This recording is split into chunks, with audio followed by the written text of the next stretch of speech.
Welcome back to my channel life and living. কেমন আছো তোমরা সবাই? আশা করছি ভালোই আছো, আমিও ভালো আছি। আর এখানে যা গরম, মারাত্মক গরম। আর ওখানে দার্জিলিংয়ে যখন ছিলাম তখন এত ঠান্ডা যে ধারণার বাইরে। এই যে বুদ্ধ ঠাকুরটা দেখলে, এই ঠাকুরটা পুরোটা সোনার ঠাকুর।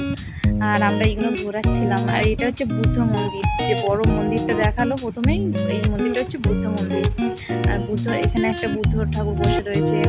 মন্দিরটা দারুণ একটা, মানে ওদের আলাদাই হাতের কারুকার্য আর আলাদাই আর ভিতরে দেখলাম অনেক বুদ্ধ, একটা বিশাল বড় বুদ্ধ, তারপরে অনেক অনেক বুদ্ধ রয়েছে, 4-5টা বুদ্ধ মানে মূর্তি রয়েছে। আর ওখান থেকে ভিতর দারুণ লাগছিল। তো আমরা সেদিনকে ঘুরতে বেরিয়েছিলাম, অনেক জায়গায় ঘুরতে বেরিয়েছিলাম। তো এইখানে নিচে ঢালগুলো দেখো, মানে নিচে নামছিলাম আমরা, মানে একটা উঁচু ছিলাম, একটা নিচে ওয়াটারফলস দেখতে যাচ্ছিলাম, মানে ঝর্ণা।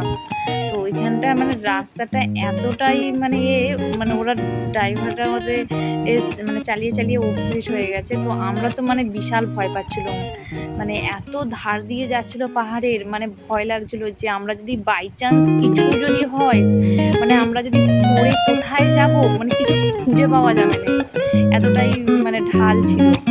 নিচে দেখলে মানে বুক শুকিয়ে যাবে এরকম অবস্থা। আর এখান থেকে পাহাড়গুলো দেখো, এত সুন্দর লাগছে। আচ্ছা তোমরা বলো, পাহাড় সুন্দর না সমুদ্র সুন্দর? আমি তো পাহাড়ের এখন প্রেমে পড়ে গেছি। সমুদ্রেও গেছি, অনেক সমুদ্রে গেছি, জলে দাবাদাবি করেছি, কিন্তু একবার পাহাড়ে গিয়ে পাহাড়ের প্রেমে, প্রাকৃতিক পরিবেশটাই এত সুন্দর, মানে অসাধারণ। এই যে এখানে আমরা এসেছি ওয়াটারফলস দেখতে, মানে ঝর্ণা দেখতে। এখানে অনেকটা উঁচুতে ওঠা যাচ্ছিল, কিন্তু আমরা উঠিনি আর যাইনি, মানে দেখছিলাম যে সবই তো একরকমই, সবই তো এক জায়গায়, আর বলে আর যাইনি।